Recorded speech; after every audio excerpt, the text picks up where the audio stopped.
समंदर के बॉटम पर इंटरनेट केबल को अगर शार्क काट ले तो उसको ठीक कैसे किया जाता है। सबसे बढ़कर ये पता कैसे चलता है कि हजारों मील के समंदर में केबल कहां से टूटी है। इस वीडियो से लेकर पूरा यूट्यूब, टिकटॉक, इंस्टाग्राम और यहाँ तक के पूरा ग्लोबल टेक सिस्टम ही आजकल इंटरनेट के जरिए एक दूसरे से जुड़ा हुआ है और पूरे इंटरनेट का 99% ट्रैफिक समंदर के बॉटम पे मौजूद छुपी हुई केबल्स के सहारे गुजरता है। एक ऐसा ट्रैफिक का हाईवे जिसे हम रोजाना इस्तेमाल तो करते हैं लेकिन देख नहीं सकते। ज़ेम टीवी की वीडियोस में एक बार फिर से खुशामदीद। नाजरीन, अंडर सी केबल्स का नेटवर्क इतना बड़ा है कि वो तमाम कॉन्टिनेंट्स को आपस में जोड़े हुए है। ये केबल्स ज्यादा से ज्यादा 8000 मीटर की गहराई में बिछाई गई हैं, जहां प्रेशर 5300 kg पर स्क्वायर इंच जितना होता है। ये ऐसा ही है जैसे इंसानी पाँव की सबसे छोटी उंगली पर एक अफ्रीकन हाथी जितना वजन डाल दिया जाए। इतने ज्यादा प्रेशर में अंडर सी केबल्स का सबसे छोटा हिस्सा अजरबैजान से तुर्कमानिस्तान के बीच ब्लैक सी के नीचे से गुजर रहा है, जिसकी लंबाई करीब 300 किलोमीटर है और सबसे बड़ा हिस्सा 6600 किलोमीटर लंबा है, जिसको मरिया केबल का नाम दिया गया है। ये अमेरिका में वर्जीनिया बीच से शुरू होकर अटलांटिक ओशन की अंधेरी गहराइयों से होकर स्पेन के बिलबाओ पर आकर खत्म होती है।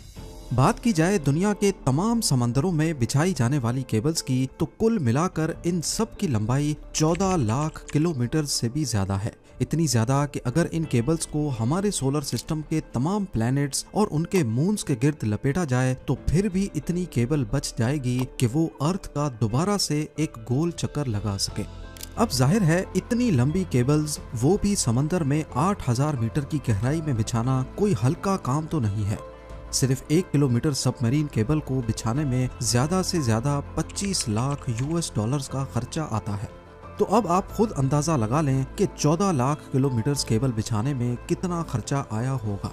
पर आखिर इतना सब कुछ करने की जरूरत ही क्या थी, जब आज के दौर में यही काम सैटेलाइट्स की मदद लेकर पूरी दुनिया को वायरलेसली आपस में कनेक्ट रखा जा सकता है।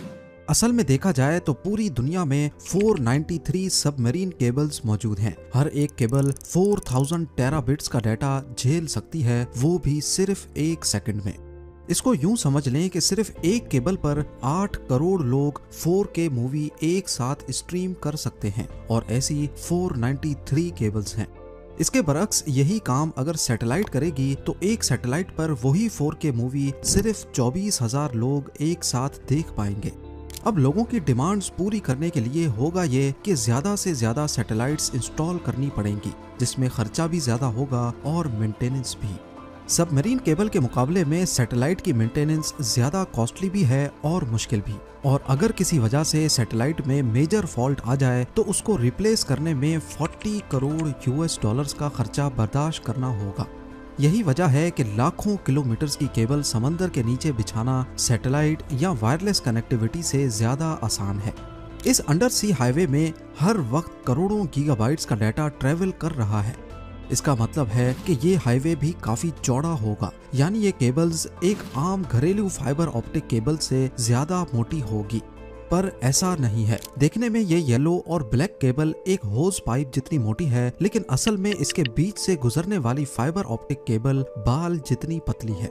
तो अब सवाल उठता है कि इतनी पतली तार के बीच से इतना ज्यादा डाटा कैसे भेजा जाता है। इस बाल जितनी वायर को फाइबर ऑप्टिक का कोर कहा जाता है, जो कि गिलास या फिर प्लास्टिक से बना होता है। इसके बीच से लाइट गुजरती है जो डाटा को छोटे छोटे पैकेट्स में लेकर ट्रेवल करती है। सबसे पहले कंप्यूटर में मौजूद डाटा को इलेक्ट्रिकल सिग्नल से लाइट सिग्नल में एक ट्रांसमीटर की मदद से कन्वर्ट किया जाता है। ट्रांसमीटर ये काम लेजर लाइट या फिर LED के जरिए करता है। ये लाइट सिग्नल पल्स की सूरत में ट्रांसमिट या भेजा जाता है, जिसके सिर्फ 2 ही पार्ट्स होते हैं, वंस और जीरोस। लाइट पल्स 1 को जाहिर करता है और जब कोई पल्स नहीं होता तो वो 0 को जाहिर करता है। इन पल्सेस को एक जगह से दूसरी जगह लेकर जाना कोर का काम होता है, जिसके बीच लाइट ट्रेवल करती है। इस कोर के बाहर एक लेयर होती है जिसको क्लैडिंग कहते हैं, और ये लेयर लाइट को कोर से बाहर निकलने से रोकती है। अगर लाइट कोर से बाहर निकलने की कोशिश भी करेगी तो क्लैडिंग उसको वापस कोर के अंदर ही बाउंस बैक करवाता है। इस प्रोसेस को टोटल इंटरनल रिफ्लेक्शन कहा जाता है। अब ज्यादा फासले पर ये लाइट सिग्नल वीक हो जाता है, जिसके लिए हर 100 किलोमीटर के बाद एक रिपीटर लगाया जाता है जो लाइट सिग्नल को बूस्ट कर देता है। इसी पार्ट को पूरा करने के लिए कोर और क्लैडिंग के ऊपर कॉपर की एक लेयर चढ़ाई जाती है, जिसमें 10,000 वोल्ट्स का डीसी करंट भेजा जाता है। क्योंकि ओशन के बीच कोई पावर सोर्स तो होता नहीं, इसीलिए इन एम्पलीफायर्स को पावर देने के लिए कॉपर लेयर से गुजरने वाला करंट काम में लाया जाता है। फाइबर ऑप्टिक केबल एक से ज्यादा सिग्नल्स भी एक साथ ट्रांसमिट करने की सलाहियत रखती हैं। इस टेक्निक को वेवलेंथ डिवीजन मल्टीप्लेक्सिंग यानी WDM कहा जाता है। मुख्तलिफ कलर्स की लाइट को एक साथ फाइबर ऑप्टिक से गुजारा जाता है और हर एक कलर की लाइट में अलग अलग डाटा पैकेट्स होते हैं। जैसा कि आप जानते हैं कि speed of light 1079 million kilometres per hour होती है, यानी ये डाटा एक जगह से दूसरी जगह स्पीड ऑफ लाइट से पलक झपकते ही पहुंच जाता है।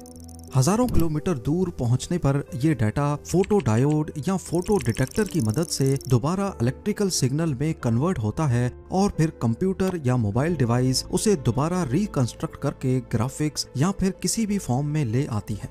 कोर, क्लैडिंग और कॉपर लेयर के अलावा सबमरीन केबल के मोटे होने की वजह इसके ऊपर मौजूद 7 और लेयर्स भी हैं, जिनका काम केबल को पानी के एक्सट्रीम प्रेशर से बचाना होता है।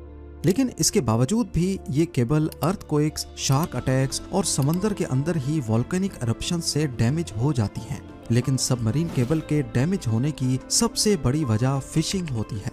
कुछ वेसल्स समंदर के बॉटम पे रहने वाली मछलियों का शिकार इस ट्रॉल डोर से करते हैं, जिसके साथ एक रस्सी लगी होती है जो सीधा वेसल से कनेक्टेड होती है। इस ट्रॉल डोर को बॉटम तक भेजकर इसे ओशन फ्लोर पे घसीटा जाता है और फिर मछलियां इसमें फंसती चली जाती हैं। जब ये ट्रॉल डोर गलती से सबमरीन केबल की जगह पर फेंक दिया जाए तो घसीटने की वजह से केबल को बहुत नुकसान होता है। अब यहाँ आप सबके जहन में एक ही सवाल आ रहा होगा कि इतने वसी और बयाबान समंदर के बॉटम में अगर सबमरीन केबल डैमेज हो जाएं तो फिर इनको ठीक कैसे किया जाता है। ठीक करना तो बात की बात है, लेकिन सबसे पहले हजारों किलोमीटर की वायर कहां से डैमेज हुई है वो लोकेशन पिन पॉइंट कैसे की जाती है। आपको यहाँ बताते चलें कि आजकल की मॉडर्न सबमरीन केबल्स 1 इंच मोटी होती हैं और 1 किलोमीटर वायर का वजन करीब 1400 kg होता है, यानी एक सेडान गाड़ी जितना। समंदर में इंस्टॉलेशन के लिए ऐसी हजारों किलोमीटर वायर वन पीस में समंदर के बॉटम पे स्पेशल शिप्स की मदद से इंस्टॉल की जाती हैं। पूरी रिसर्च के बाद जब एक खास एरिया चुना जाता है तो वायर के बड़े बड़े रोल्स शिप में लाद कर उस लोकेशन पर लाए जाते हैं और एक स्पेशल रोबोटिक मशीन जो समंदर के फ्लोर पे चलने की सलाहियत रखती है उसको इस्तेमाल करके 1 मीटर तक फ्लोर खोदा जाता है और साथ साथ उसमें केबल बिछाई जाती है। ये काफी आहिस्ता चलने वाला काम होता है जिसे बड़ी एहतियात से करना बहुत जरूरी है। एक अंदाजे के मुताबिक यूएस और यूरोप के बीच बिछाई जाने वाली 6600 किलोमीटर की वायर को इंस्टॉल करने में करीब 2 साल का वक्त लगा था। जब एक वेसल में रखी वायर खत्म हो जाए तो केबल से भरी दूसरी वेसल मंगाई जाती है और पहली वायर का कोना नई वायर के साथ कनेक्ट करके बिछाने का काम आगे बढ़ाया जाता है। इस पूरे काम में सबसे बड़ी रुकावट मौसम पैदा करता है। अटलांटिक ओशन में साल के 365 दिन तेज हवाओं का सिलसिला मौजूद होता है और ये हवाएं कब समंदरी तूफान की शक्ल इख्तियार कर लें इनको कोई भी नहीं रोक सकता। इसके अलावा अटलांटिक ओशन में अक्सर औकात कैटेगरी 1 का हरिकेन मौजूद होता है। इस वक्त भी जब मैं वीडियो के लिए रिसर्च कर रहा हूँ तो अटलांटिक ओशन में कैटेगरी 1 का हरिकेन मौजूद है जो फोरकास्ट के हिसाब से 23 अगस्त को आयरलैंड के साहिल पे पहुंचेगा। हरिकेन्स या तेज तूफान की वजह से कई दिन तक इंस्टॉलेशन का काम वहीं पॉज कर दिया जाता है जब तक मौसम क्लियर ना हो। अब जब इंस्टॉलेशन का काम ही इतना मुश्किल है तो सोचें रिपेयर का काम कितना मुश्किल होगा। सबमरीन केबल के दोनों एंड पॉइंट्स पर डाटा सेंटर्स होते हैं जो केबल की एक्टिविटी को 24/7 मॉनिटर करते हैं। जैसे ही दोनों का कनेक्शन टूट जाता है तो इसका एक ही मतलब है कि समंदर के बीच केबल टूट गई है। हजारों किलोमीटर की वायर एग्जैक्टली कहां से डैमेज हुई है ये पता लगाने के लिए एक खास डिवाइस यूज होती है जिसे ऑप्टिकल टाइम डोमेन रिफ्लेक्टोमीटर कहा जाता है। ये डिवाइस दोनों एंड से एक लाइट पल्स भेजती है और क्योंकि केबल टूटी हुई है तो वो लाइट पल्स बाउंस करके वापस आ जाती है। वापस आने वाला पल्स कितनी देर में वापस आया और सिग्नल की मजबूती कितनी बची है, इससे अंदाजा लगाया जाता है कि एग्जैक्टली कितने किलोमीटर्स के बाद केबल में डैमेज है। यही प्रोसेस दोनों एंड से किया जाता है और वेरीफाई किया जाता है कि दोनों की लोकेशन एक ही है कि नहीं। अब दोनों एंड से डीसी सप्लाई यानी केबल में छोड़ा गया करंट बंद किया जाता है और उस लोकेशन पर आरओवीज को समंदर के बॉटम पर भेजा जाता है। आरओवीज की मदद से पहले फिजिकली केबल का मुआयना किया जाता है और फिर केबल को बाहर निकालकर ऊपर मौजूद वेसल तक लाया जाता है। केबल का वो हिस्सा जो डैमेज हो गया हो वो काट कर उसमें दूसरा पीस लगाया जाता है।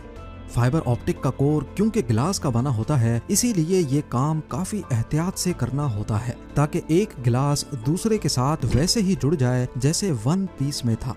इस प्रोसेस को स्प्लाइसिंग कहा जाता है। अगर केबल कम पड़ रही हो या समंदर का बॉटम काफी ज्यादा नीचे हो तो पहले एक हिस्से को ऊपर उठाया जाता है, उसमें दूसरी एक्स्ट्रा वायर जोड़कर दोबारा नीचे बिछा दिया जाता है। फिर यही प्रोसेस टूटी हुई वायर के दूसरे एंड पे भी किया जाता है। सबमरीन फाइबर ऑप्टिक केबल के फायदे, ये काम कैसे करती है, इंस्टॉलेशन और रिपेयर के बारे में शायद आपके कई सवालों का जवाब मिल चुका होगा। उम्मीद है जेम टीवी की ये वीडियो भी आप लोग भरपूर लाइक और शेयर करेंगे। आप लोगों के प्यार भरे कमेंट्स का बेहद शुक्रिया। मिलते हैं अगली शानदार वीडियो में।